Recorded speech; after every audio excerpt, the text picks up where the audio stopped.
Guys welcome back to my channel. তোমরা দেখছো বং Poulami blog. তো তোমরা সবাই কেমন আছো? আশা করি খুব ভালো আছো, আর আমিও খুব ভালো আছি। তো এখন বাজে সকাল 11টা। এখন যাবো একটু তারকেশ্বরের দিকে, কিছু কাজ আছে। তো চলো যাই, তারপরে গিয়ে কথা হচ্ছে। আর আমার গালে যে এই লাল সিঁদুরটা দেখতে পাচ্ছ, এটা হচ্ছে এই মিমির বাড়ির এখানে ভোগ হচ্ছিল, তো প্যান্ডেলে গেছিলাম, ওখানেই সব সিঁদুর খেলছিল, আমার গালেও একটু লাগিয়ে দিয়েছে। তো চলো তারপরে যেতে যেতে তারপরে কথা হচ্ছে। তো গাইস এখন হাঁটতে হাঁটতে বেরিয়ে পড়েছি, যেখানে যাব বলেছিলাম সেখানেই যাচ্ছি। তো এখানে আমি যাচ্ছি আর এখানে মিমি যাচ্ছে।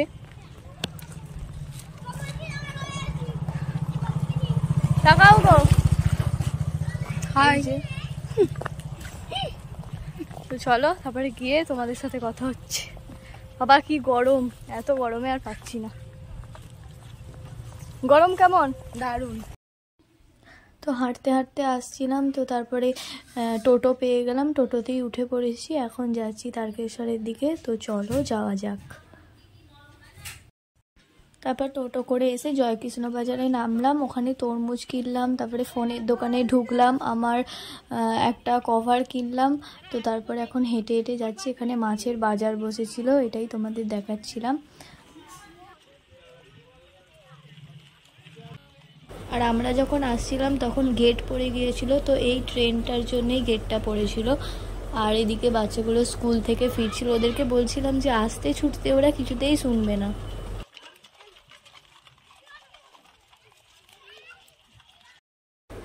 আর গাইস এত রোদ ছিল, সেই জন্য দুজনে ছাতা মাথায় দিয়ে যাচ্ছিলাম। আর ওইদিকে ওই যে দূরে ট্রেনটা এখনো দাঁড়িয়ে ছিল।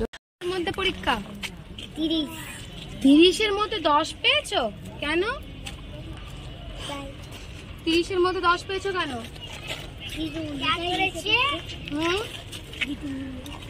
পড়াশোনা করো না?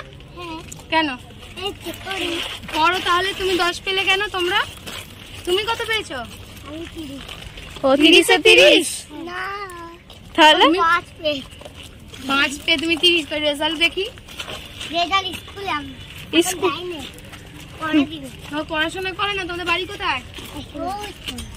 মাকে বলবো গিয়ে পড়াশোনা করো না। তুমি জানো তোমরা কিসে পড়ো? কিসে পড়ো? টুয়ে পড়ো? বলো তো এলিফ্যান্ট বানান বলো। কেন? তুমি সব জানো, এলিফ্যান্ট জানো না? এলিফ্যান্ট কি পর হয় বলো? এরপর কি? Apple. B for ball, C for cat, D for dog, E for কি পড়েছে? এলিফ্যান্ট। এরা স্কুল থেকে ফিরছিল আর মিমি ওদেরকে কোশ্চেন জিজ্ঞাসা করছিল, ওরাও ঠিকমতো উত্তর দিচ্ছিল। তারপর ও বাড়ি চলে গেল। এইটা হচ্ছে ওদের বাড়ি। এরা থাকে মানে বলতে গেলে বস্তিতে। তো এদেরকে ঠিকমতো গাইড করলে আরও 4-5টা ছেলে মেয়েদের মতো এরা ঠিকঠাক করে এগোতে পারবে, আরও উন্নতি হবে এদের। হ্যাঁ, বাহ, একসাথে পড়াশোনা করো? ও, ভালো করে পড়াশোনা করো, রোদে ছুটবে না, ঘরে বসে পড়াশোনা করো।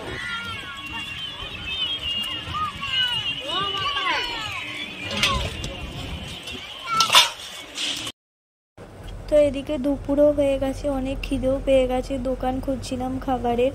আর পেছনের দিকে ওই যে জামাগুলো দেখতে পাচ্ছ, ওগুলো মনে হয় চৈত্র সেলের অফার দিচ্ছে। কেউ এই টেডি বিয়ারগুলো গিফট করবে গো। টেডি বিয়ারগুলো এত কিউট। আর কার কার তোমাদের এরকম টেডি বিয়ার পছন্দ করো আমাকে কমেন্ট করে জানাবে। তো তারপর হাঁটতে হাঁটতে একটা বিরিয়ানির দোকান খুঁজে পেলাম, মিমিকে বললাম চলো বিরিয়ানি খাবো। মিমি বললো চ তাহলে যাই। তো তারপরে এই যে বিরিয়ানির দোকানে ঢুকে পড়েছি। তারপর মিমি বিরিয়ানি অর্ডার দিল। এইদিকে আমাদের বিরিয়ানিও চলে এসেছে, চলো খাই, খেয়ে দিয়ে তারপরে তোমাদের সাথে কথা হচ্ছে। আর বিরিয়ানিটা এত সুন্দর খেতে ছিল। এই দোকানটা হচ্ছে বাস স্ট্যান্ডের ঠিক সামনেই। তো এখানে আমাদের খাওয়া দাওয়া হয়ে গেছে। আর বলছিলাম তোমাদের যে এখানে টেকার ধরে বাড়ি চলে যাব, কারণ বাড়ি যাওয়ার জন্য আমাদের এই বাস স্ট্যান্ডেই আসতে হয়, দিয়ে টেকার ধরে তারপরে বাড়ি যেতে হয়। এত গাড়ির আওয়াজ ছিল, সেই জন্য তোমাদের ওই আমার ভয়েসটা, অরিজিনাল ভয়েসটা শোনাতে পারছি না। তো তারপরে বাস না টেকার কোনটা ছাড়ে তার জন্য ওয়েট করছিলাম। মিমি ওদিকে দেখছিল যে কোন গাড়িটা ছাড়ছে। তো তারপরে বাস পেলাম, বাসেই উঠে পড়েছি, এখনও বাস ছাড়েনি, বসে আছি। তো তারপর এদিকে আমাদের বাসও ছেড়ে দিয়েছে। তো চলো বাড়ি গিয়ে তারপরে তোমাদের সাথে কথা হচ্ছে। তো গাইস এখন বাস থেকে নেমে পড়েছি, এখন যাচ্ছি মামার বাড়ি। মানে মিমির বাড়িতে যাওয়ার সময় আমার মামার বাড়ি টপকেই যেতে হয়। তো মামার বাড়িতে দিদার সাথে দেখা করে যাই। দিদা তো মনে হয় অবাক হয়ে যাবে, বলবে এরা আবার কোত্থেকে এলো রে বাবা। তো চলো গিয়ে দেখি কি বলে। আর এখানে হরিনাম হবে বলে প্যান্ডেল করতে আরম্ভ করে দিয়েছিল, লাইট পাখা সবই প্রায় লাগানো হয়ে গিয়েছিল। হরিনামের ব্লগ তোমাদের আগেই দিয়ে দিয়েছি, আমার ডেসক্রিপশানে লিঙ্ক দেওয়া থাকবে, ওখান থেকেও দেখে আসতে পারো। তো তারপর বাড়িতে এসে দেখি দিদা নেই, সেই জন্য দিদার রিয়াকশানটাও নিতে পারলাম না। আর তারকেশ্বর থেকে আমার ফোনের জন্য এই কভারটাই কিনেছিলাম, কভারটা কেমন হয়েছে কমেন্ট করে অবশ্যই জানাবে। চান করলাম, চান করে খেলাম, দিয়ে এখন আবার যাবো মিমির বাড়িতে। তো চলো। তো খাওয়া দাওয়া সেরে আমি আর দিদা এখন বেরিয়ে পড়েছি। দিদার নেমন্তন্ন ছিল মিমির বাড়িতে, দিদা একা একা যাবে কেন, বললাম যে চলো আমার সাথেই। তো সেই জন্য বেরিয়ে পড়েছিলাম, আর এদিকে এসেও গেছি। মাঝখানে আর কোনো ভিডিও করিনি। এটা হচ্ছে মিমির বাড়ি। তো মিমি প্রথমে ঢুকলো, দিদা আর আমি তারপরে ঢুকলাম।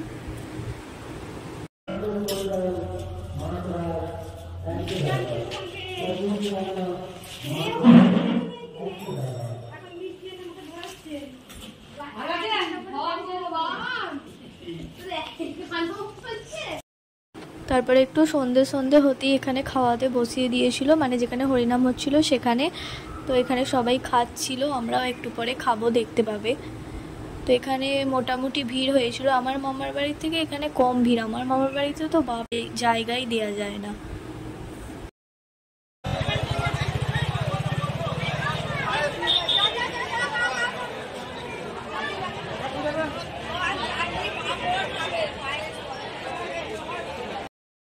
তো তারপর এখানে আমি আর দিদা খেতে বসে পড়েছি। তো চলো কি কি রান্না হয়েছে তোমাদেরকে দেখিয়ে দিই। এখানে প্রথমে ভোগ দিয়েছিল, তারপরে আলু ভাজা, তারপরে এলো ভাত, শাকের তরকারি আর ডাল, আর পটল আলুর তরকারি এসেছিলো, বাট আমি পটল আলুর তরকারি অতটা খেতে পছন্দ করি না, সেই জন্য নিইনি। তারপরে চাটনি, পাঁপড় আর করেছিল পায়েস। এখন বাড়িও চলে এসেছি। তো তোমাদের এই ভিডিওটা কেমন লাগলো অবশ্যই কমেন্ট করে জানাবে। ভালো লাগলে লাইক কমেন্ট শেয়ার করতে ভুলবে না, এবং আমার চ্যানেলে যারা নতুন আছো তারা অবশ্যই চ্যানেলটিকে সাবস্ক্রাইব করে পাশে থেকো। তো দেখা হচ্ছে নেক্সট ব্লগে। সবাই ভালো থেকো, সুস্থ থেকো। আজকের মতো টাটা।